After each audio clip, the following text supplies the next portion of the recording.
uma hora vai gravar, gente. Agora tá gravando. Então, hoje vai ser a primeira aula de análise, assim mesmo, do texto. Na primeira vez, eu pensei só em falar das assinaturas do livro, mas eu achei que não ia, de fato, abordar todos os temas que o livro aborda. Então, eu vou falar um pouco das assinaturas, mas não muito. Eu acho que melhor do que eu falar sobre as assinaturas, o melhor seria vocês irem atrás do texto que eu coloco como uma das minhas referências, que é do Choi, ou Choa, sei lá, o cara é francês ou não, que é sobre as assinaturas.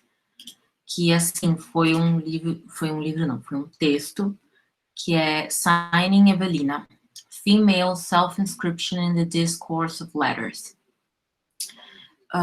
Assim, mudou muito a direção e a minha leitura do livro, então eu acho que das referências que eu coloco aqui, eu acho que é de longe a que mais me impactou e a que mais mudou e guiou a minha leitura do livro, para passar de uma leitura que eu odiava e não queria fazer para uma leitura que é muito interessante para mim agora.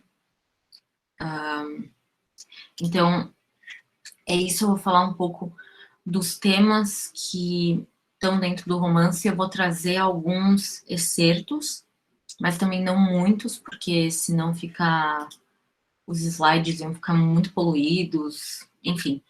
E, né, se não tira um pouco da graça de ler o livro, porque eu acho que a graça é quando você lê o livro com esses temas na sua cabeça e você fica meio que procurando para ver quando que eles aparecem, como que eles aparecem e de qual forma que eles aparecem.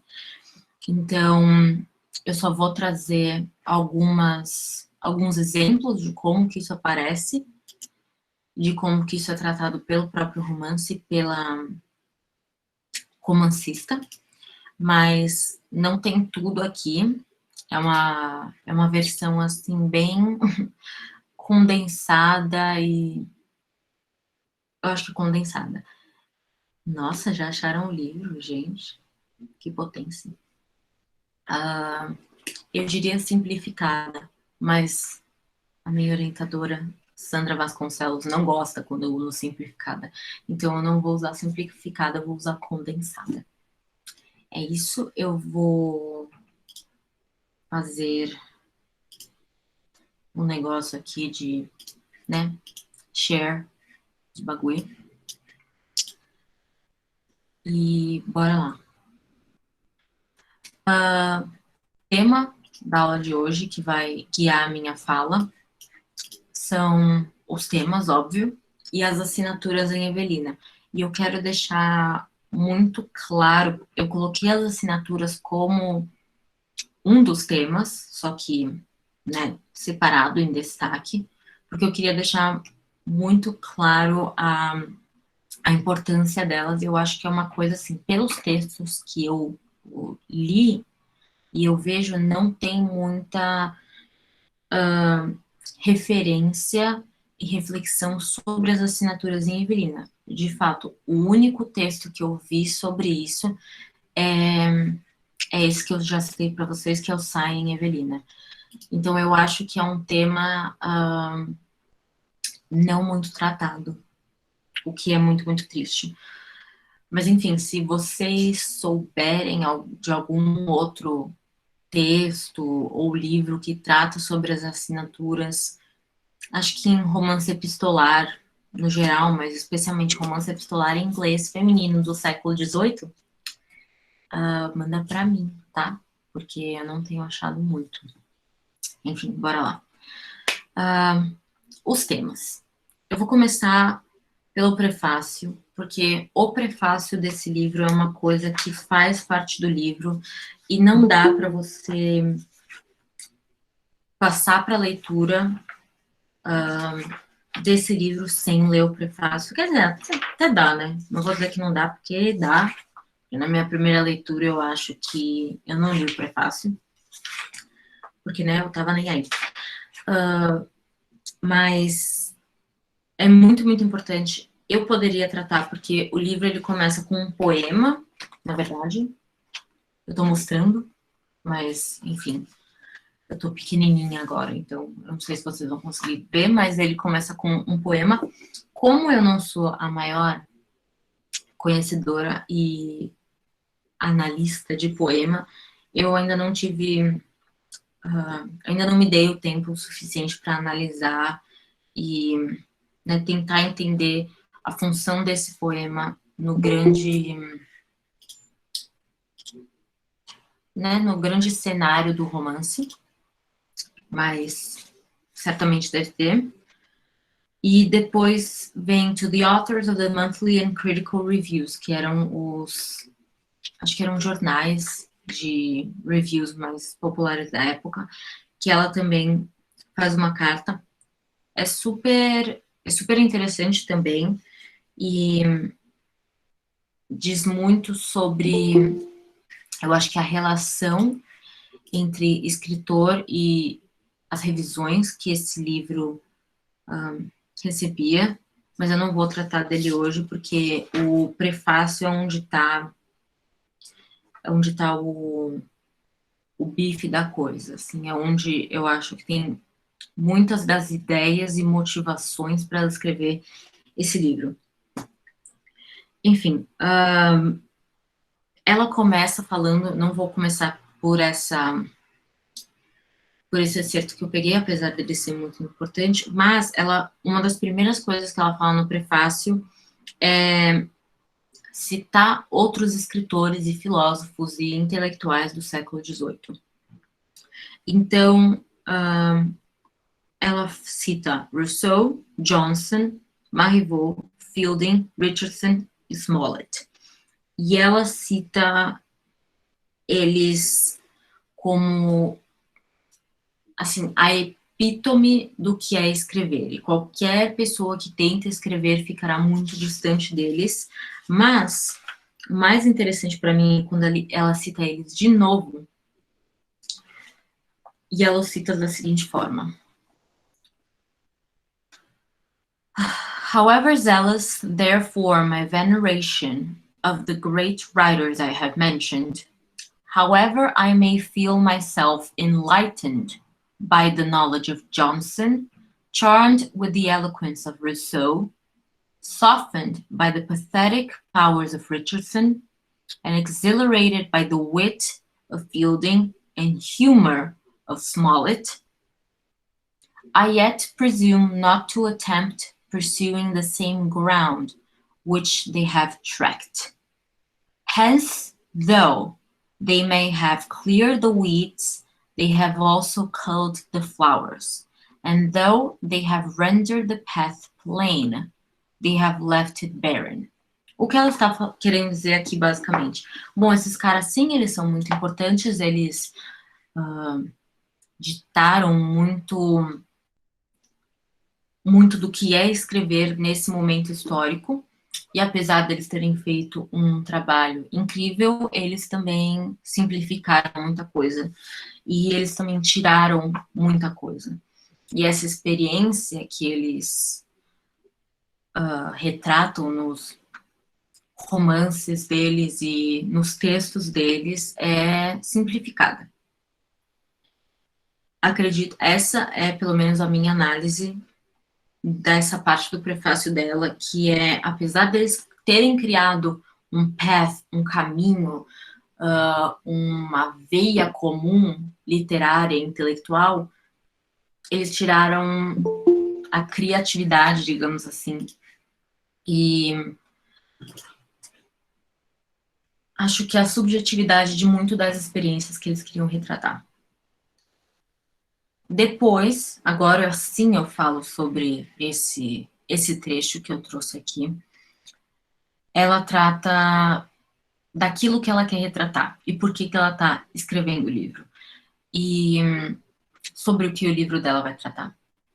Então, ela começa aqui. For this purpose, qual é o purpose dela?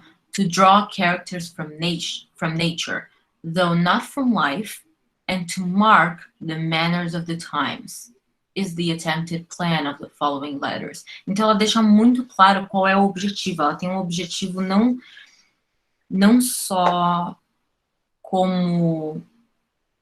Nossa, o que eu tô querendo dizer? Nada a ver. Mas, enfim, ela tem um objetivo literário, ela tem um objetivo com a criação dela, e ela vê a responsabilidade que essa criação carrega. Então, ela... To draw characters from nature, ela quer pegar a inspiração de pessoas, de personagens, de tipos que existem na vida. E mark the manners of the time. Quando eu vejo manners of the time, assim, já me vem na hora, novel of manners. O que é novel of manners? Quem vem na sua cabeça? Jane Austen. De onde que a Jane Austen falou, oh, meu, eu vou aqui escrever sobre uma coisa tão coloquial quanto as tia da Village tomando chá. Por que ela achou que isso era relevante, ou legal, ou interessante para mark the manners of the time? Quem fez antes dela? Frances Burney e outras. Então, eu acho essa parte muito boa, muito importante de vocês terem na cabeça, principalmente quando estiverem lendo o livro e pensando sobre ele. E aí ela segue. For this purpose, to mark the manners of the times, a young female, no caso Evelina, educated in the most secluded retirement, makes, at the age of 17, her first appearance upon the great and busy stage of life. Ou seja, juventude. É isso que ela está falando. With a virtuous mind, a cultivated understanding, and a feeling heart, her ignorance of the forms and inexperience in the manners of the world occasion all the little incidents which these volumes record, and which form the natural progression of the life of a young woman of obscure birth but conspicuous beauty, for the first 6 months after her entrance into the world. Tanto é que esse é o título inteiro de Evelina, não é só Evelina, é Evelina or The History of a Young Lady's Entrance into the World. Então é esse, ela coloca como esse sendo o outro objetivo dela, não só de, digamos assim, trazer as flores de volta para o path já traçado por todos aqueles escritores que ela citou, mas também em mostrar essa natural progression of the life of a young woman. Ela quer mostrar, por causa da ignorance of the forms da Evelina, por causa dessa inexperience, como que é o mundo por si só. Porque quando você fica muito tempo no próprio mundo e você lida com aquilo o tempo todo, você não acha aquilo estranho, você não acha, você não para pensar e refletir sobre aquilo, você não tem um fresh set of eyes. E quando ela coloca esse tipo de personagem específico como a porta-voz das experiências dela, ela pega exatamente isso, o mundo como ele é, o mundo com as forms, com os manners, com absolutamente tudo que há de natural. Então, esse prefácio, assim, eu acho que só por esses 2 excertos que eu li para vocês, já dá para entender que ela deixa muito claro o projeto de literatura que ela quer criar. E ela meio que set the tone para não só esse romance, mas também os outros romances dela, que, pelo que eu li, eu não li todos, muita calma, mas pelo que eu li, seguem o mesmo tipo de filosofia, digamos assim. E ela também continua nesse prefácio a se distanciar de um tipo de representação romântico da personagem. Então ela fala, let me therefore prepare for disappointment those who, in the perusal of these sheets, entertain the gentle expectation of being transported to the fantastic regions of romance. E romance aqui, ela faz também referência ao gótico, where fiction is colored by all the gay tints of luxurious imagination, where reason is an outcast, and where the sublimity of the marvelous rejects all aid from sober probability. Então ela tá querendo dizer, queridos, aqui o que acontece é provável, aqui o que eu vou te mostrar é real, aqui, isso daqui que vai rolar é razoável. É diferente, por exemplo, de... qual é o nome dela? Charlotte Lennox, do filme El Quijote. Ou até Afraben. É outra pegada. E aí ela também chega a falar da própria natureza da heroína dela, que é the heroine of these memoirs, young, artless, and inexperienced is... E aqui ela usa uma quote, no faultless monster that the world never saw, but the offspring of nature, and of nature in her simplest attire. Então, aqui ela fala, olha, não só o mundo é real, mas a nossa heroína é real. A nossa heroína, ela tem suas faults, ela tem as suas questões, ela tem o que melhorar. Ela não é a Pamela, gente. A Pamela é perfeita, entendeu? Se a Pamela melhorar, assim, não tem como, entendeu? A Pamela não fede. Ela não precisa nem dormir, entendeu? Ela não tem olheira. Ela tá sempre de ótimo humor, entendeu? Aqui ela tá dizendo, essa garota pode ser chata, essa garota tem problemas. E é por isso, por exemplo, que eu acho que na primeira leitura eu odiei esse livro, porque a mina é muito chata. A Evelina é muito chata, ela é uma chatinha, ela reclama e ela é uptight, entendeu? Então é um saco. Mas, de novo, para você parar e pensar, bom, não era usual você colocar esse tipo de heroína in the forefront, entendeu? E você pensa depois, meu, então como que a Elizabeth Bennet chegou onde ela chegou, entendeu? Porque ela, sim, ela é igual a Evelina nesse quesito de no faultless monster that the world never saw. Ela tem faults, ela tem problemas, ela tem questões. Ela pode ser chata, ela pode ser implicante. E é exatamente isso que as escritoras queriam que ela fosse. Por isso, por ela partir de uma perspectiva feminina, não tem como ela não tratar do feminino e da experiência feminina no social. Não tem como ela passar o romance sem mostrar essa experiência de o que é ser mulher nesse momento, o que a gente tem que fazer, que tipo de perguntas passam na nossa cabeça, que tipo de tensões a gente tem em relação às pessoas. Então, aqui no excerto que eu peguei, ela fala logo no começo, porque muito disso, do feminino no social e de uma representação e descrição do social acontece muito no começo do romance, porque é logo quando ela vai para Londres, então é onde a gente tem meio que as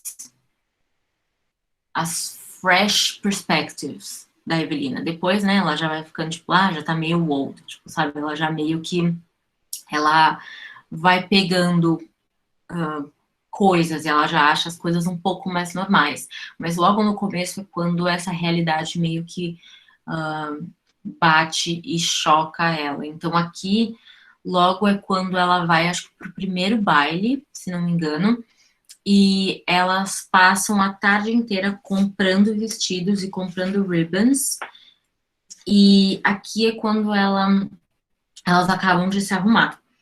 E ela deixa muito claro nesse relato que ela tá diferente, que ela mudou completamente. Então ela começa, I have just had my hair dressed.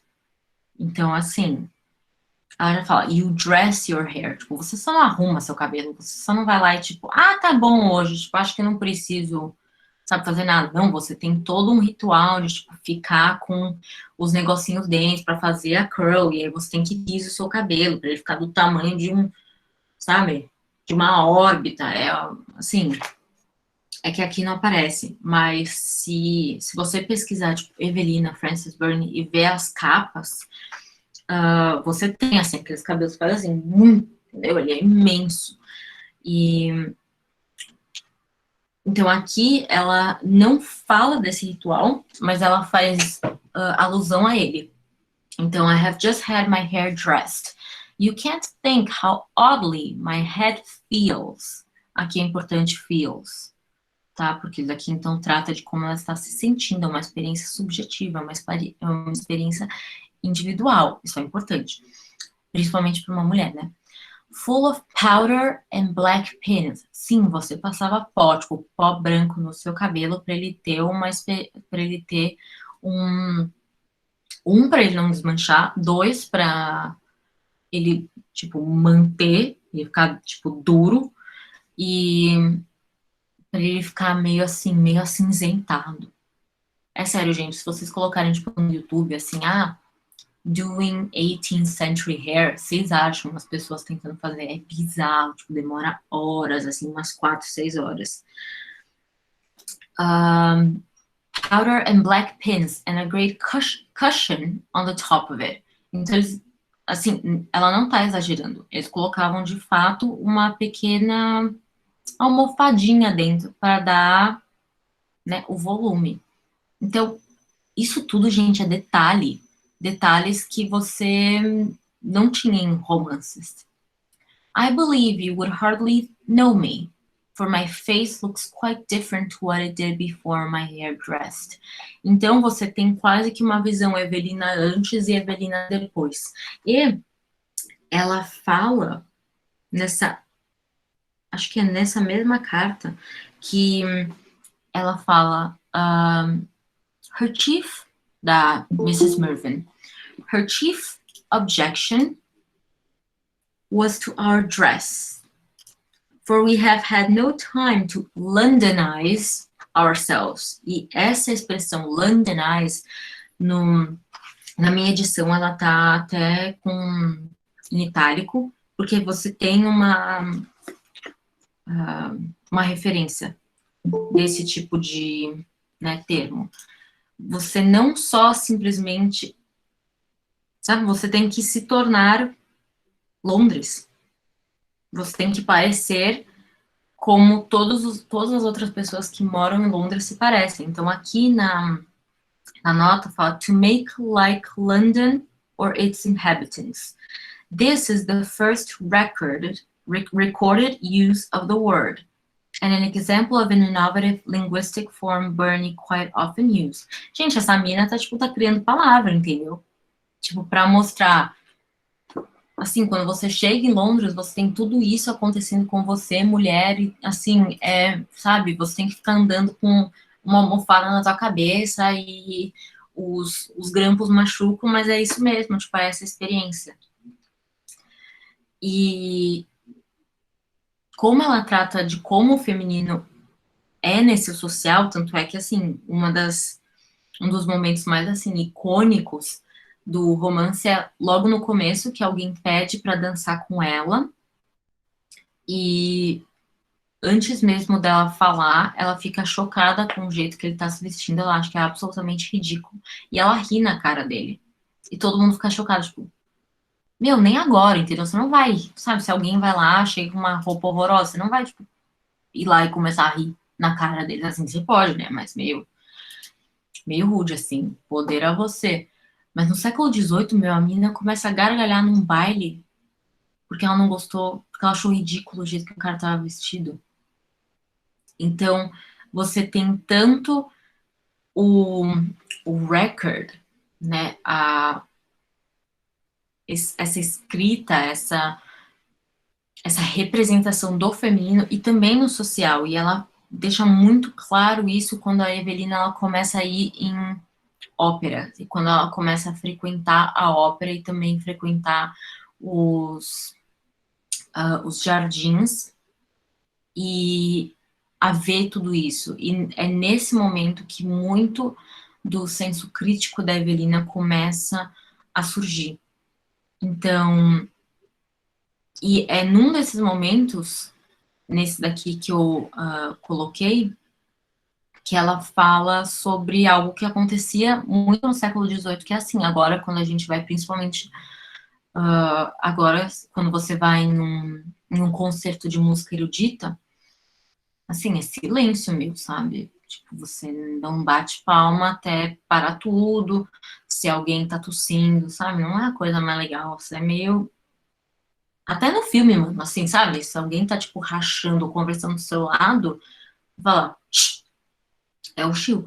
Mas antes era não era normal, as pessoas não só sentavam e ficavam lá escutando a música, era um momento de socializar. Então, aquela música que acontecia, aquele tipo de encenação que acontecia em palco, era muitas vezes só background noise, sabe? É o Friends que a gente coloca na TV. Enquanto você fica, tipo, no celular conversando com as pessoas. E aqui ela retrata isso quando ela fala do concerto. There was an exceeding good concert, with too much talking to hear it well. Indeed, I am quite astonished to find how little music is attended to in silence, for though everybody seems to admire, hardly anybody listens. Isso é um tipo de experiência que não é comum e é diferente no campo onde ela estava, porque no campo, sim, você tem pequenos concertos entre pessoas que sabem cantar, e aí você tem, tipo, seus 20 amigões da sua vila, entendeu? Lá, e aí todo mundo fica quietinho e fica lá vendo, e aí fala, sabe, conversa com a titia do lado, fala, ai, she's wonderful, e coisa assim. Mas quando você tem Londres, um teatro, todo mundo lá, para ser visto e ver, as pessoas não estão paradas e escutando a música bonita, elas estão lá para fofocar, elas estão lá para, tipo, ver o que a pessoa estava usando, elas estão lá para, sabe, só fofocar e conversar. E é nesse encontro da Evelina no social, e é ela meio que entrando em embate com essas normas que ela não conhece bem, então ela não sabe, por exemplo, que quando você recusa um, a primeira vez um homem, você não pode aceitar outro. Você simplesmente não fala isso. Se você recusa o primeiro e fala, eu não vou dançar, você não pode depois que outro homem te chama para dançar, você não pode aceitar esse homem. Se você fala que você não vai dançar at all com ninguém. E ela faz isso, então é uma gafe. Então, assim, depois o cara vem, meu, mas você falou que você não ia dançar, e aqui você tá dançando. E sabe, entra nessa espiral, tipo, como é que eu cheguei aqui, como é que eu lido com tudo isso, como que eu me porto, que tipo de regras que eu sigo, e ninguém dá essas regras a ela, ninguém ensina essas coisas a ela, só ensinam e só falam para ela depois que ela erra.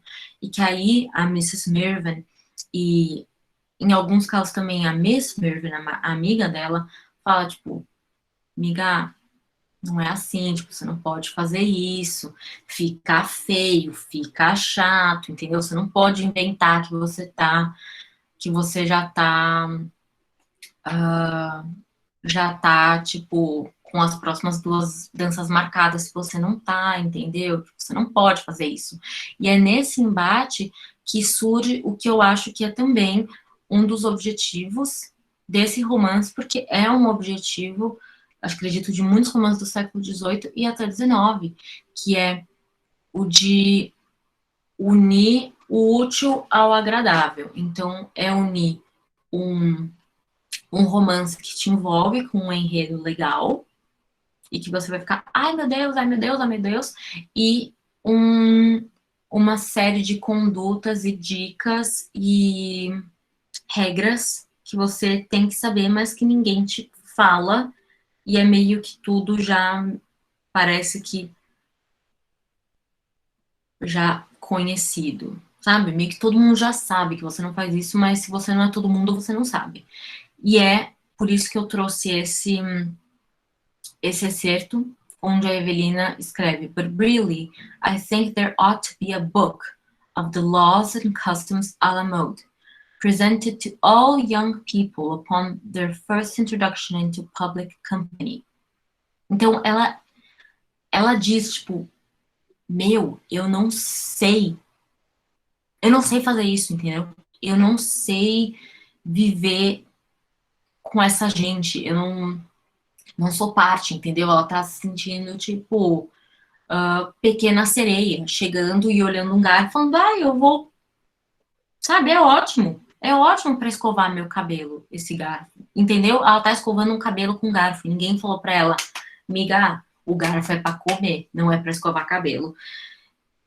É isso que ela faz em vários momentos do livro, e é por isso que o livro e o romance, eles acabam sendo uma vazão de tentar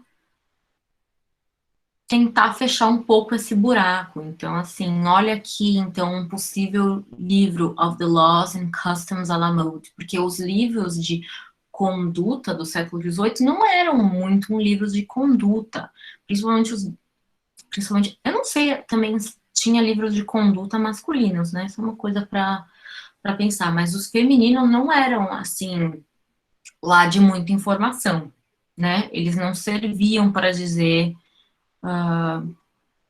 esse tipo de informação real. Tipo, olha, quando você é chamada para dançar, você não pode falar não se você não tem, se você de fato não vai dançar mesmo, você não pode, sabe, aceitar uma outra proposta. Não era bem assim, era assim, olha, você tem que ser recatada e ficar em casa. Em poucas palavras era isso. E eu também não li muito, então eu não tenho muito, né, eu não passei meus dias e minhas horas lendo um monte de books of conduct do século XVIII. Mas isso é uma coisa que talvez eu tenha que fazer. Enfim, gente, se vocês pegarem Fordyce's Sermons, que é o que o Mr. Collins lê, é tipo aquilo, é péssimo. Não tem absolutamente nada de útil e de verossímil no que ele está dizendo. Aqueles são alguns dos temas, e são os temas, assim, eu acho que carregam, são os temas grandões, assim, sabe? São os paizões. Mães, né?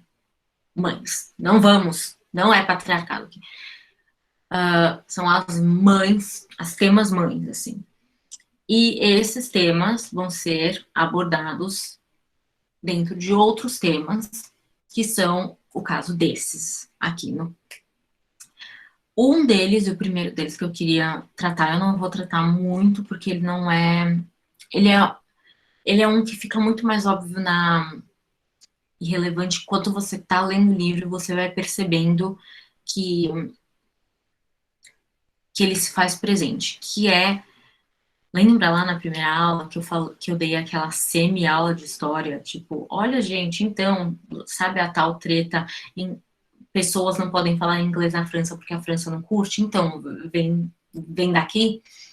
Então, esse embate, essa treta França e Inglaterra é um dos temas que vai ser tratado. E ele vai ser tratado de uma forma, assim, bem informal, mas também muito, muito efetiva, que é entre a Madame Duval, que é a avó da Evelina, francesa, e o Captain Mirvan, que é o marido da Mrs. Mirvan, né? Óbvio.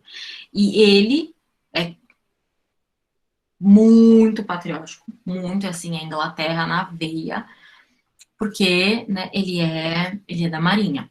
E a Madame Duval absolutamente detesta a Inglaterra. Ela acha que, assim, são todos brutos, são todos nojentos, são todos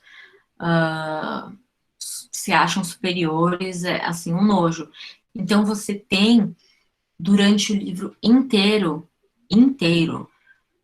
e muito do, digamos assim, da comédia, da graça, do livro vem desse embate entre a Madame Duval e o Captain Mirvan, que é, no fim das contas, uma batalha entre França e Inglaterra.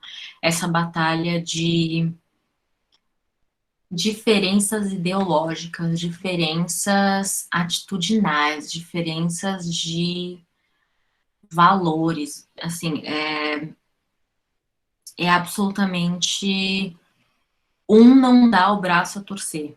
E acontece muito que o Captain Mirvan, ele zomba muito da Madame Duval, muito da comédia da Frances Burney, que foi, eu acho, assim, um dos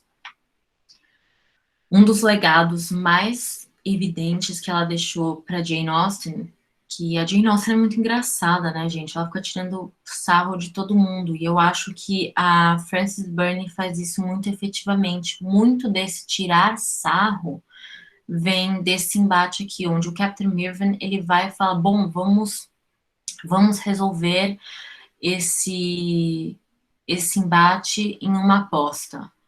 Aí, nessa aposta, basicamente, eles fizeram uma corrida de velhas. Então, cada um pegou uma dupla de senhoras para correr e tentar chegar na linha de chegada. Assim, é uma cena de, assim, engraçado, mas é grotesco. Então, tem essa mistura do engraçado com o grotesco, com quase rude. Então, por exemplo, o Captain Mirvan, ele faz todo um estratagema para fazer a Madame Duval acreditar que ela estava sendo assaltada.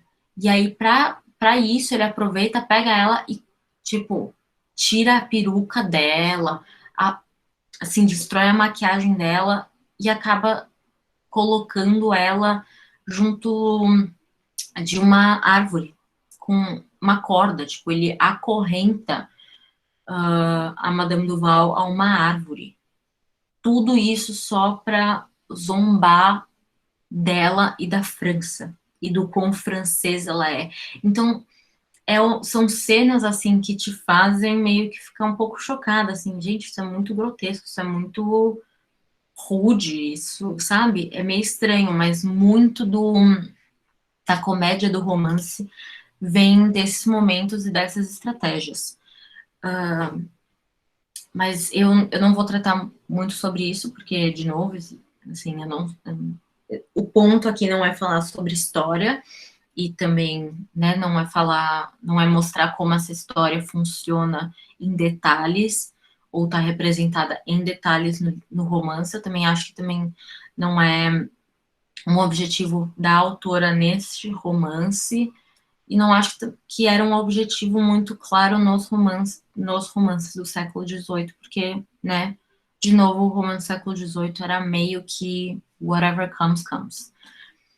Mas, um dos temas, e que é, sim, muito tratado, e um tópico muito relevante dentro do romance do século XVIII, é esse embate aristocracia do passado e burguesia chegando. E aqui você tem personagens que mostram digamos, esse embate ou essa realidade. Então, os ideais aristocráticos, você tem, por exemplo, no personagem do Sir Clement Willoughby, que ele é absolutamente, assim, vulgar, né, para dizer o mínimo, e você tem essa persona do burguês na Evelina. É o que alguns textos vão argumentar, e é o que eu argumento na minha pesquisa, que a entrada da Evelina nessa sociedade é mostrar aquilo que é de fato relevante e aquilo que de fato importa nessa nova sociedade. Então, a Evelina, que como eu coloquei, como um pilar moral e crivo avaliativo, é isso que ela faz, assim, muito tempo. Então, muito tempo do romance. Então, assim, no final das contas, você acaba gostando e admirando o Lord Orville, porque a Evelina admira o Lord Orville por ele ter certas qualidades. E você acaba não admirando o Sir Clement Willoughby, entre outros, por ele não ter essas qualidades e ter outros atributos. E é aqui, por exemplo, que eu trago esse excerto do James, que onde ele fala que o target of Burney's criticism, porque é isso, é uma crítica, is the relationship between internal moral virtue and the external display of virtue. Então, o Lord Orville, ele é bom, ele tem valor, não porque ele é um lord, não porque ele faz parte da aristocracia nesse ambiente, mas porque ele tem virtude, ele é moral, ele é bom. E o Sir Clement Willoughby, ele não é bom porque ele finge ser bom.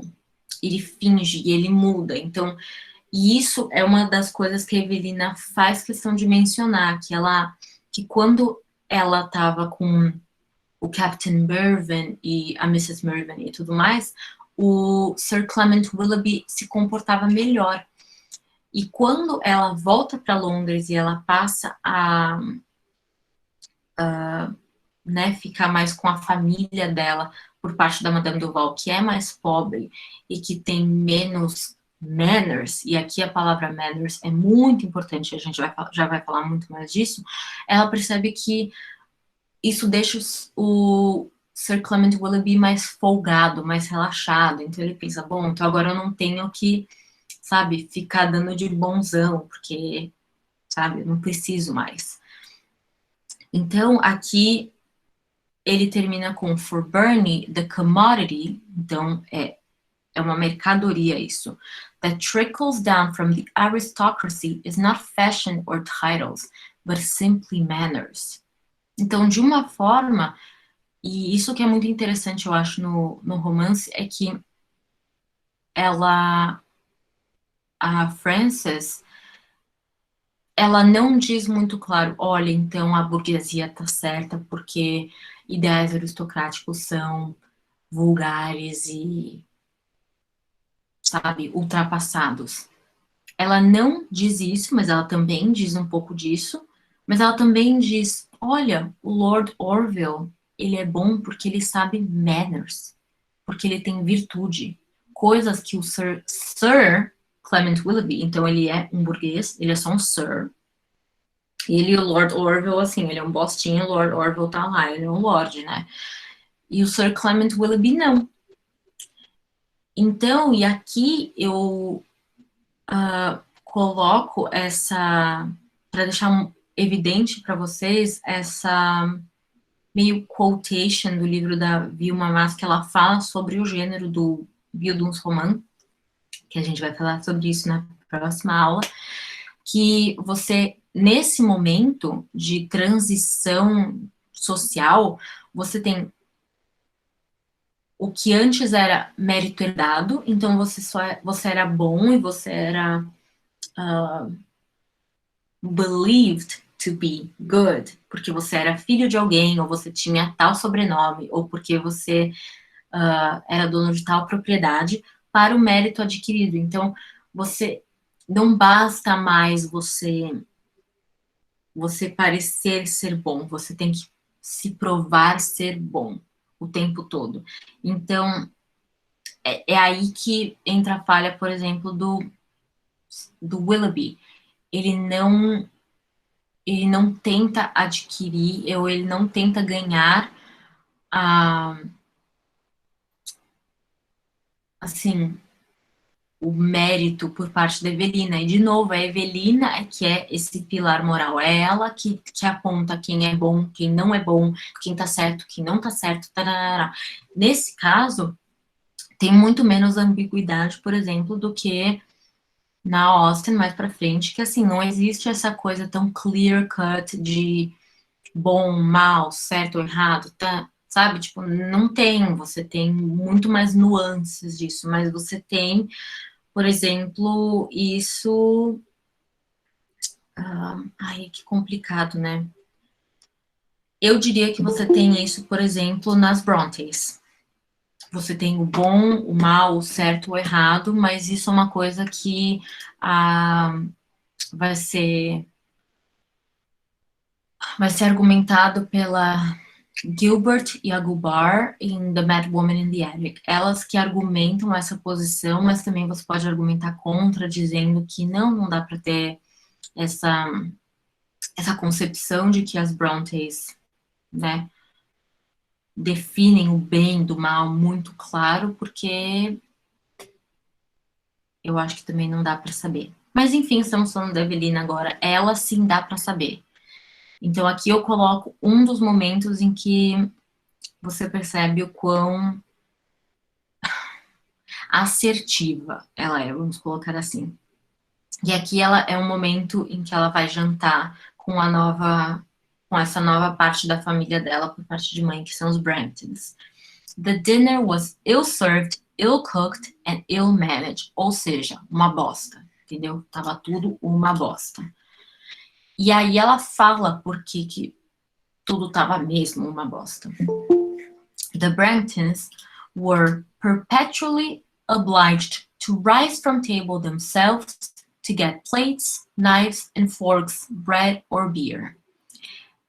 Aí aqui que tá o negócio. Had they been without pretensions, all this would have seemed of no consequence. Então, assim, se eles não estivessem tentando fingir que era, tipo, um jantar mega ultra fino, tava de boa. Mas aí que tá o problema. Eles estavam fingindo que era um jantar mega refinado. But they aimed at appearing to advantage. E aqui, a keyword é appearing to advantage. And even fancied they succeeded. Então, eles estavam o quê? Mentindo. E isso mostra que você não é bom. Mostra que você está tentando ser algo que você não é. Mostra que você tem airs, que você acha que você está arrasando. Você acha que esse momento, que esse jantar que você está servindo tá super fino, tá super, assim, sabe, high society. Mas não, paixão, tá uma bosta. E fica uma bosta porque você não simplesmente vai e fala, é verdade, tá uma bosta, é um negócio mais assim, casual, entendeu? É aquela coisa, se você chama um negócio de rústico, tudo bem. Então aí tudo bem você servir um sorvete numa tábua de madeira. Tudo bem, porque você chamou de rústico. Mas não me venha servir uma bola de sorvete numa tábua de madeira e dizer isso é refinado. Não é paixão, é rústico, entendeu? É basicamente isso que ela tá dizendo. Se você tá fingindo, não tá certo. Você devia ser pelo menos honest about it. E é aí que vem a grande discussão, o grande tema, que é a diferença entre rank e manners. Que você pode ter rank, mas que isso não significa que você é alguém. Isso não significa que você é legal. Isso não significa que você tem moral virtue, internal moral virtue. Não significa que só porque você é o Lord Orville, você vai ter isso, porque você tem rank. Porque vamos lembrar, quem tem rank que é uma chata, a irmã do Lord Orville, ela é simplesmente snob e nojenta. Quem também tem rank que não é legal o Lord Merton, que é o cara que, quando a Evelina chega na cidade da praia, ele vai lá dar em cima dela e depois ela descobre que ele tá noivo da irmã do Lord Orville. Então aí você tem duas pessoas de rank, que são bem rank, elas são lords, né? Que são idiotas. Então, aí a questão, ela deixa nessa distinção é que você percebe o Lord Orville, ele não é bom e ele não é legal e ele não é assim o grande herói desse romance porque ele é Lord.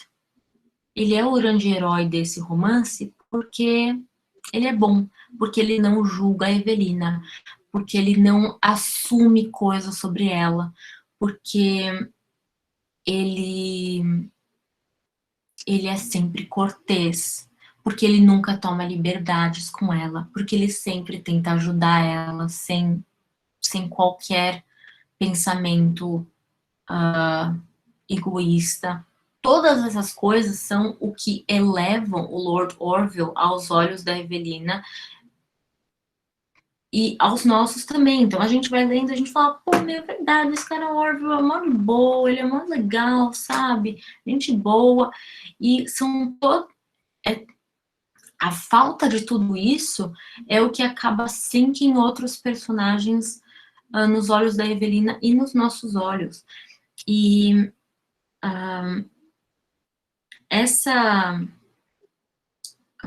realidade assim de mostrar o quanto o Lord Orville não muda, ele não muda o jeito que ele interage com a Evelina, não importa as circunstâncias. Tem um momento que esse é muito telling, esse momento do romance, em que a Evelina ela se perde em uma noite numa andada no parque, ela se perde da companhia dela e ela acha duas mulheres e ela depois, porque ela estava sendo perseguida pelo pelo Sir Clement Willoughby e outros amigos dele. E ela tá super assustada, ela sai correndo, ela perdeu a companhia dela e ela acha duas mulheres e ela pede ajuda. Ela fala, por favor, tipo, me ajudem, me deixem, tipo, me ajudem a achar minha companhia, eu tô perdida. Aí as amigas riem e falam, é claro, chega aqui com nós. Colocam a Evelina nos braços dela e eles vão as três andando. Depois, ela descobre, pelo que as mulheres estão falando e o jeito que elas estão agindo com outras pessoas que elas encontram enquanto elas estão andando, que essas mulheres são, na verdade, prostitutas. E é nesse momento que ela encontra com o Lord Orville. E ele, mesmo assim, cumprimenta ela e pergunta se ela precisa de alguma assistência ou para achar a sua Polly.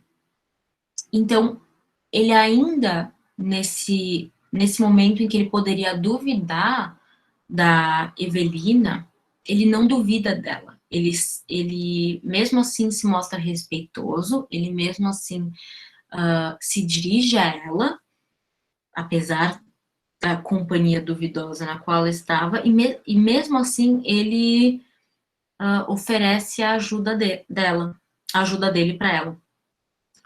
Então, é nisso que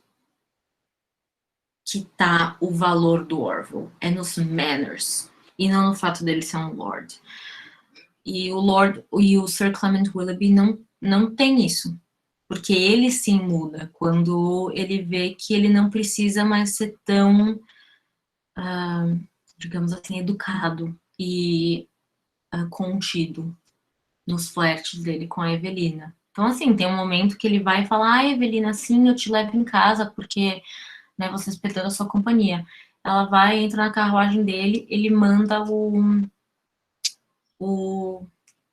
né, o chofer dele dar umas voltinhas por aí. Então, o caminho que era para demorar 15 minutos, demora, tipo, 40.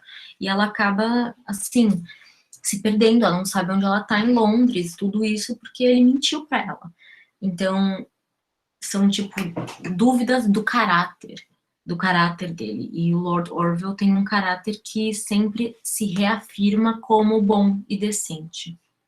E é por isso que eu trouxe esse excerto, que é uma fala da própria Evelina, onde ela está contando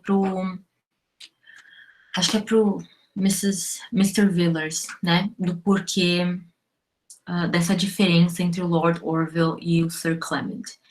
In all ranks and all stations of life, how strangely do characters and manners differ. Lord Orville, with a politeness which knows no intermission and makes no distinction, is as unassuming and modest as if he had never mixed with the great, and was totally ignorant of every qualification he possesses. Ou seja, ela tá dizendo, ele poderia ser um nojento, porque ele é um lorde, entendeu? Ele poderia se dar esse luxo, mas não. Ele não se dá esse luxo, ele é uma pessoa legal. Aqui ela não fala do Sir Clement, ela fala do Lord Merton, que é o noivo dele. This other lord, though lavish of compliments and fine speeches, seems to me an entire stranger to real good breeding. Whoever strikes his fancy engrosses his whole attention. Ou seja, ele é egocêntrico. É isso que ela está dizendo. He's forward and bold, has an air of haughtiness towards men, and a look of libertinism towards women.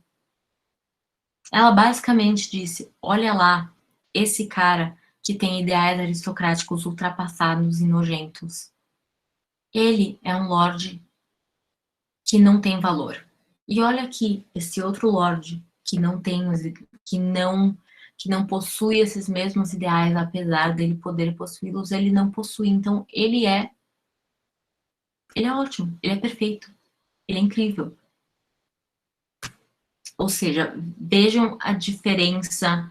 Não importa que os dois sejam lords, a questão não é essa. A questão, quer dizer, isso importa, porque mostra que não importa se você está no mesmo rank, o que te distingue e o que te atribui de valor, de fato, intrínseco e eterno, digamos assim, é quem você é, quais são seus manners, como você é com as outras pessoas, como você trata elas, se você é verdadeiro com elas ou não nas suas, nas suas trocas. Então, essa foi a primeira parte. Agora vamos para as assinaturas, que é assim, eu poderia falar horas só dessas assinaturas. Por quê? Uma grande parte da minha argumentação é que,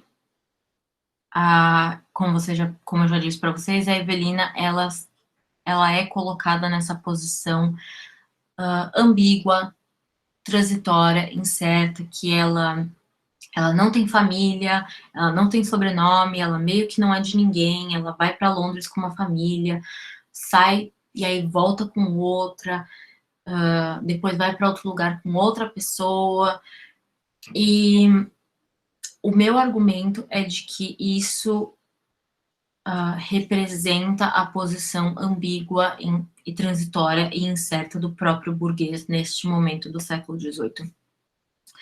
Por quê? E por que as assinaturas me ajudam a provar e corroborar isso? Porque você tem no total 84 cartas. Apenas 14 delas são assinadas. Elas não são assinadas o tempo todo, elas não são assinadas da mesma forma, e então eu venho acreditar que elas não são assinadas à toa. Os momentos em que a Evelina escolhe assinar elas, e toda essa leitura vem do Choi, Chua, whatever, ele que fez, e aí, assim, minha cabeça, quando ele fez boom, foi assim, Big Bang. O que isso mostra? Você tem aqui todas as instâncias em que... podia ter colocado as cartas, né, mas não coloquei. Enfim, são todas as instâncias em que ela assina o seu nome no primeiro volume, no segundo e no terceiro. Você pode ver que elas são diferentes, né? Isso é óbvio.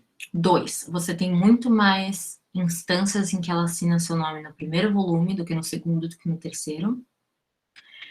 E por que isso será?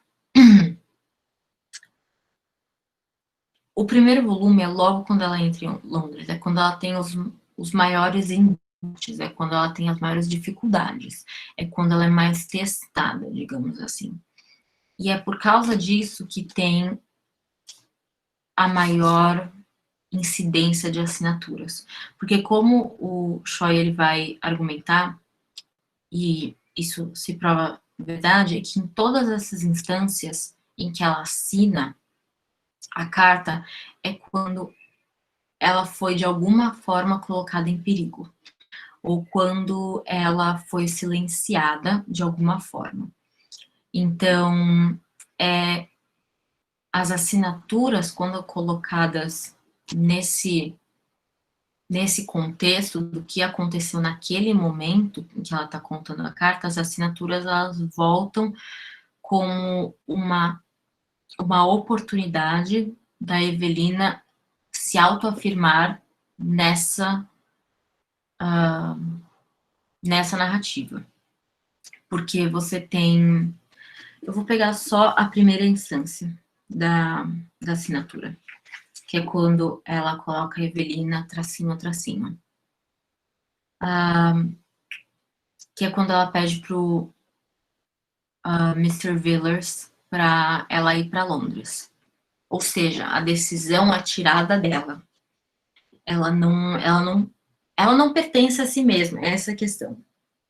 E é quando ela reflete sobre a sua própria identidade, mas eu acho que, obviamente, porque ela diz, quando ela tá, né, terminando, I am with the utmost affection, gratitude and duty, your Evelina, e ela assina desse jeito, com os 2 tracinhos, e aí embaixo ela segue, I cannot to you, ou seja, amigo, brother, BFF, meu mentor, sign Anvil, que é o sobrenome dela inventado.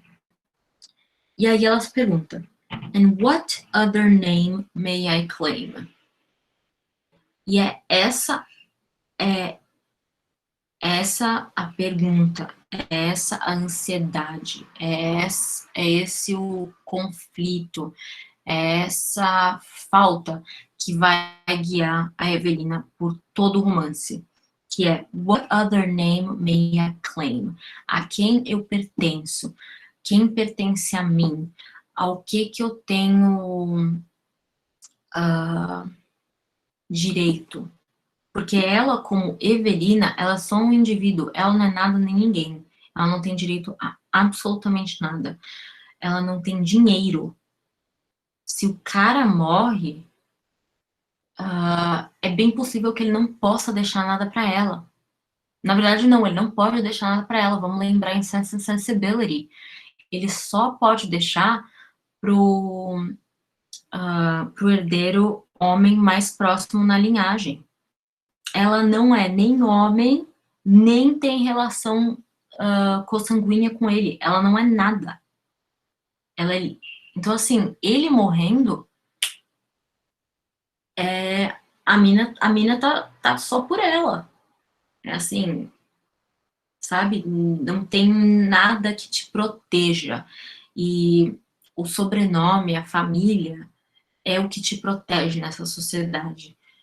Por isso que por exemplo, as irmãs Dashwood não são completamente, sabe, deixadas à pobreza total, porque elas ainda têm um sobrenome, elas têm uma história, a Evelina não tem nada disso, por isso é uma corrida tão ansiosa e tensa contra o tempo, porque o cara tá morrendo, uma hora que ele morre, é viver de favor. E essa é uma vida muito incerta, muito, muito complicada. E eu não vou falar de todas as instâncias onde ela assina, Eu acho que também isso tira um pouco da própria experiência de leitura. Mas assim, você tem instâncias em que, por exemplo, Evelina, então ela questiona ela mesma, gente, ela questiona a sua própria existência, a sua própria identidade. E tem momentos também que ela assina com o sobrenome dela falso, Anvil, e é interessante, eu acho, que ela assina no fim, quando ela já é Evelina Orville, porque aqui ela já está casada com o Lord Orville, ela assina só Evelina pro Reverend Villers. Ela não assina como quem ela realmente é no final do romance, que é Evelina Orville. Ela assina como Evelina. Ela assina como só ela, como indivíduo. E nessa instância não é mais uma, uma realidade que traz ansiedades e preocupações, mas é uma afirmação de si própria como indivíduo, apesar de, dentro dessa ordem patriarcal. E aqui eu trago, né, esse excerto do Choi, que ele explica muito mais, ele fala que cada uma dessas assinaturas são clusters. Clusters of letters seems to respond to a particular kind of symbolic assault on Evelina's agency. So too does she meet with circumstances that threaten to displace or replace her symbolically. Então, todas essas assinaturas, elas vão ser colocadas nas cartas do romance em momentos em que alguma coisa acontece, ou alguma coisa, ou alguém decide algo pela Evelina. Em um momento aqui, por exemplo, que eu lembro muito, fica muito vivo na minha memória, que é quando a família dela, Madame Duval, e os Branghtons, tá com uma chuva muito forte e eles não têm uma carruagem, eles não têm dinheiro para pedir uma chair. Eles olham a carruagem do Lord Orville, eles reconhecem como a carruagem daquele cavalheiro que falou com a Evelina da última vez, e eles falam, bom, então ela pode usar, é conhecido, ela vai falar que ela precisa usar a carruagem. Então eles vão lá e eles falam para os chauffeurs dos chofés do Lord Orville, olha, quem fala pro seu chefe que quem tá pedindo o uso da carruagem é a Evelina, mas não é ela. Então, em um desses momentos, ela assina como, se não me engano, a Evelina Anvil, se não me engano. Porque o nome dela foi usado sem permissão, o nome dela nem foi usado por ela. E isso é muito sério, porque não foi sua atitude, mas tá no seu nome, é sua responsabilidade. Mas, enfim, todo esse jogo com as assinaturas é muito legal, porque reforça aquilo que eu coloquei aqui em cima do Riquetti, que in this socioeconomic order, in fact, but also in imagination, status is for sale, like everything else, and identity is subject to the fluidity and fluctuations of the market. Então você tem essa fluidez de identidade, essa incerteza, essa subjetividade da ordem socioeconômica de ser burguês aqui, em vários outros momentos de outras formas, mas se fosse só aqui já estava ótimo, porque, assim, não venha me dizer que essas 14 assinaturas foram colocadas a esmo, e nos lugares que elas foram colocadas só assim, vou ver a moeda, ver se cair coroa, eu não coloco, se cair cara, eu coloco uma assinatura, e nessas 14 vezes ela flip the coin e deu cara, entendeu? Então, é isso. Foi meio corrido, eu acho, mas eu acredito que eu falei tudo que eu tinha que falar de Elementar. Aqui eu coloco as referências para quem quiser buscar um pouco mais disso. Esses 3 livros que eu coloco, eles são muito bons para tratar sobre a questão a questão epistolar e a questão da Evelina como personagem complexa no romance. Então, é isso, gente. Essa é a minha parte expositiva. Nossa, gente, vocês não mandaram nada no chat, é isso mesmo? Que tô tensa agora. Mas, enfim, agora o momento é para perguntas mesmo. E é isso, gente. Podem mandar no chat que eu respondo o que eu souber responder da forma que eu souber responder. Então, Mônica, eu tenho poucas referências de livros sobre romance epistolar, mas tem um do Robert Day, se não me engano, eu coloquei na primeira aula, que é o Told in Letters. Se não me engano, tá... Robert Day? Acho que é Day. Que fala sobre o romance epistolar antes de Richardson, mas assim, o Richardson escreveu o romance epistolar dele baseado em tudo aquilo, então é muito bom para entender o romance epistolar do século XVIII, como ele surge depois do Richardson. Sim, Lady Susan da Jane Austen é epistolar, que é ótimo, por sinal. Gente, que bom que vocês estavam concentrados no que eu estava lendo.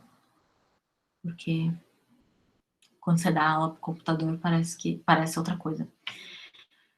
Mas Lady Susan também é epistolar, e eu acho que isso, assim, como foi uma das primeiras escritas dela, eu acho que mostra bem essa tendência epistolar ainda em voga, pelo menos no começo do século XVIII, ou em parte do século XVIII.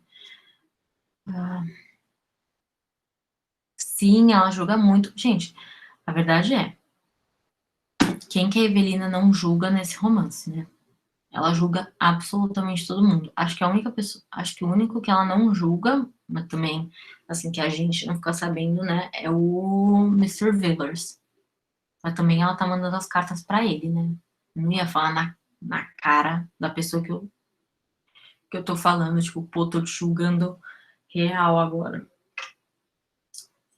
Mas é isso, gente. Ela julga absolutamente todos e todo mundo. Por isso que na minha primeira leitura eu achava ela muito chata. Muito chata.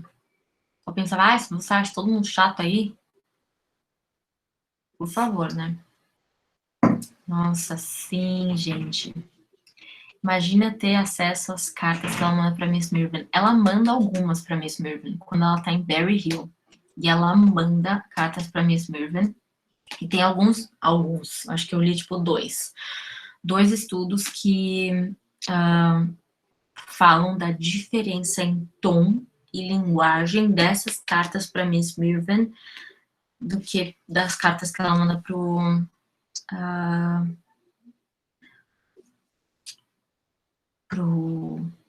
Villers.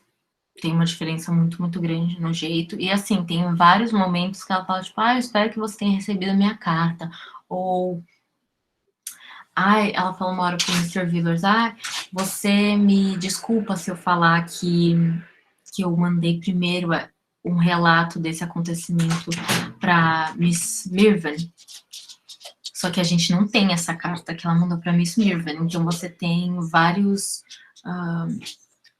momentos em que você tem o que eu chamo de lost letters, que são cartas que ela menciona, mas que elas não estão no corpo do texto. E então, Bia, essa pergunta que você falou, a partir das análises das assinaturas, então, a gente pode dizer que a Evelina se consolida como indivíduo na sociedade londrina no final? Espere a próxima aula. é isso basicamente que a gente vai falar, mas eu acho que, assim, tem que analisar o todo, não só as assinaturas, obviamente, as assinaturas dão um bung na sua cabeça, mas tem que ver se as assinaturas corroboram com aquilo que está no texto também, se aquilo que as assinaturas e se aquilo que está evidente no texto também é corroborado pelas assinaturas e vice-versa. Mas essa questão de se consolidar como indivíduo, a gente vai falar um pouco mais na próxima aula. Mas, assim, eu já digo que eu acho muito difícil no século XVIII qualquer personagem feminina se consolidar como indivíduo. Então, fica aí o questionamento. Achei incrível esse debate sobre essa fluidez identitária de uma burguesia em construção em meio ao século XVIII. Agora tem um debate sobre a condição da mulher também, né? Sim, ela ser incompleta enquanto não tinha marido. O lugar social também era determinado pelo casamento. Sim. Sim. Tipo, se você fosse uma filha de alguém top e casasse com alguém mais ou menos, tipo um sir, um mercador, assim, você não era mais a filha de alguém top, você só era alguém que casou com um cara. Então, exato, né? Tipo, não é só a Evelina mostrando a posição, digamos assim, incerta do burguês, mas a posição incerta da mulher. E eu acho que você colocou um ponto que talvez eu não tenha deixado claro, mas sim, tipo, não é só a Evelina mostrando como que é a posição do burguês, mas mostrando a Evelina, tipo, é a posição da mulher, gente. A Glória pergunta, a Madame Duval é da aristocracia francesa ou ela só tem heirs também? Então, eu acho que, na verdade, ela é só mais de heirs, porque no começo o Mr. Villers fala que, na verdade, ela, tipo, ela trabalhava em um hotel ou em um bar, assim, e aí é que ela conhece o cara com quem ela casou. Então, ela não é born into it, sabe? Eu não acho que dá para dizer que ela é aristocrata de forma nenhuma, também porque o irmão dela é o Mr. Brampton, e o Mr. Brampton não é aristocrata by any means. Então, eu acho que foi mais uma situação em que a Madame Duval casou com alguém ricão. Mas não, ela não é aristocrata, não. Porque o tempo todo a Evelina, pelo menos, faz referência, tipo, do jeito que ela se veste, do tanto de na cara dela, como ela é flamboyant, digamos assim. Então, eu acho que ela é heirs. Acho que também por isso que a Evelina, tipo, julga ela pesadão. Exato, se você casar com alguém rico, você também não era exatamente aristocracia, jamais. Você vai ser sempre a estranha do rolê. Você não vai, né? Você não vai ser igual, tipo, a irmã do Lord Orville. Sim, Adriana, a aristocracia já estava decadente nessa época, sim. Eles estavam total, assim, burguesia no comando. Mrs. é a mulher mais interessante de todos os núcleos. Inteligente, fala o que pensa, não se deixa intimidar sem ser grosseira como Madame Duval. Então, eu concordo com você, Ana Lúcia, mas eu acho que tem que ter cuidado nessa distinção e nessa atribuição de valores, porque, assim, a Evelina é interessante. A irmã do Lord Orville nojenta é interessante. As Miss Brampton são interessantes. Todas elas são interessantes, de formas diferentes. E, assim, a Mrs. Sewing, pra gente, ela não é vista como grosseira, mas naquela época ela era bem, assim, para o leitor da época, eu acho que ela poderia ser bem incisiva, assim, bem grosseira, porque a Madame Duval, ela não é grossa com as pessoas, ela só é, né, ela só rebate a grosseria que ela recebe, por exemplo, do Captain Mervyn. E então, nesse caso, também a Madame Duval é uma personagem muito muito interessante, exatamente, Luísa, senão a gente cai no dualismo bom, mal, certo, errado, melhor, pior, e eu acho que sim, a Mrs. Sewing, ela é uma das representações de mulheres mais modernas, digamos assim, mais contemporâneas da gente, do século XXI. Talvez eu acho que a mais obviamente multifacetada, mas eu acho que é muito pegajoso você dizer que ela é a mais interessante, porque é isso. Falando no Captain, a filha da Lady Howard casou para baixo, não é? Olha, eu acho que não, porque Captain tem peso. É que nem você pensar em persuasão. É Captain Wentworth, aí os olhos já brilham, entendeu? Se ele fosse. Quem mais é da Marinha? Ah, o irmão da Fanny, que é da Marinha. Ele não é Captain. Aí sim seria casar pra baixo, né? Ele é só um cara da Marinha. Mas ele é Captain. E Captain é bom, né, gente? Captain é bom. Então acho que ela casou bem, assim. Casou legal, entendeu? Não casou, acho que pra cima. Acho que ela não casou com o Lord, nem nada disso. É pegajoso pensar na minha sessão como a mais interessante. Você não terminou de falar. Ah, então, eu acho pegajoso dizer que a minha sessão é a mais interessante, porque, de novo, hum, você faz uma distinção de valor entre as pessoas, sabe? É que nem eu dizer que eu sou mais interessante que vocês. E não é, entendeu? Ou eu sei mais que vocês. Tipo, talvez não, entendeu? É tudo uma diferença. Aqui, de perspectiva, eu acho. Mas sim, Ana Lúcia, eu concordo com você que a Mrs. Sewing é, de novo, é a personagem, eu acho, mais moderna do livro todo. Mas sim, a Evelina, ela tem mais. A Evelina, vamos, sei lá, colocar em termos Austen, porque Austen é mais, sabe, é mais próximo da gente. A Mrs. Sewing seria tipo Elizabeth Bennet. Você sabe que ela tá lá, que ela, sabe, fala o que pensa, que ela é direta, que ela, né, que ela vai meio que stand her ground.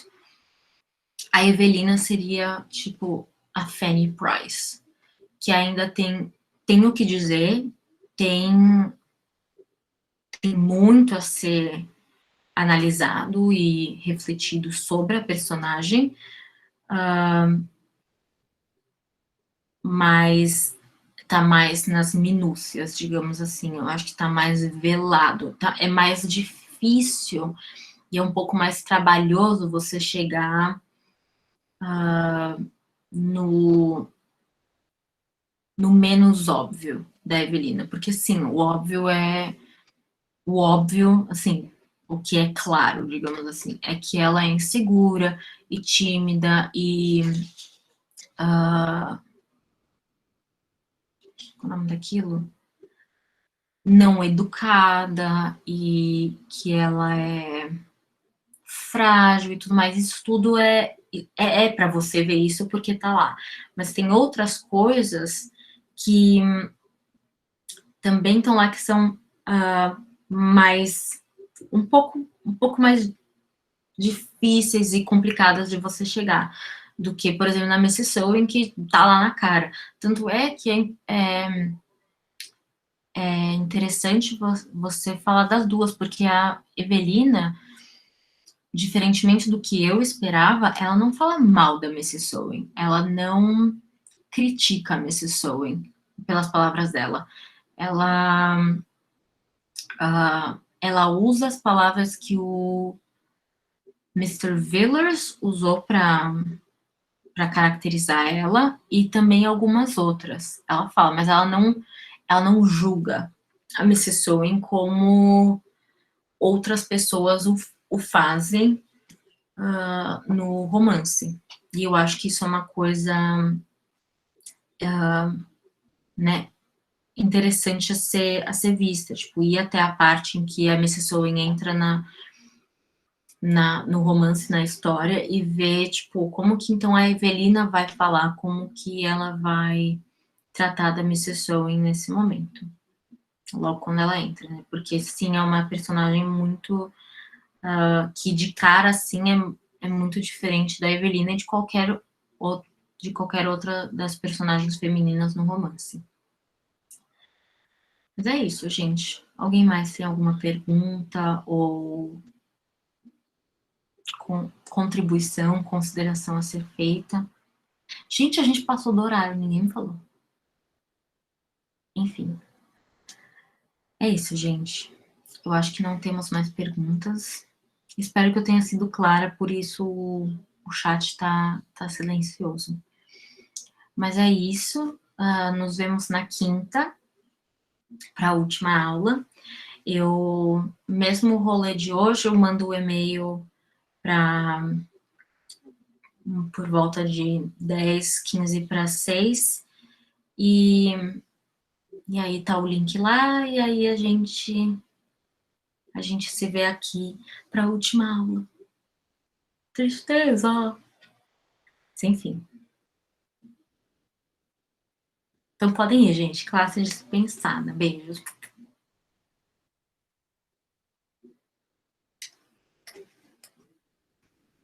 Se pá, vai que aí ao longo da minha trajetória eu acabo tendo cacife para tratar dos outros romances dela, né, gente? Aí eu vou precisar mais de 4 aulas, porque o outro romance dela tem, tipo, 900 páginas. Assim, não dá, né? Até quinta, Alan ou Alan.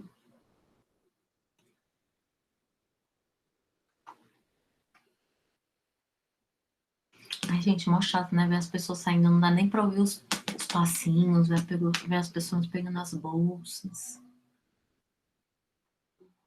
Ai, imagina, gente, eu dar aula clandestinamente. Ai, eu posso parar de gravar, obrigada.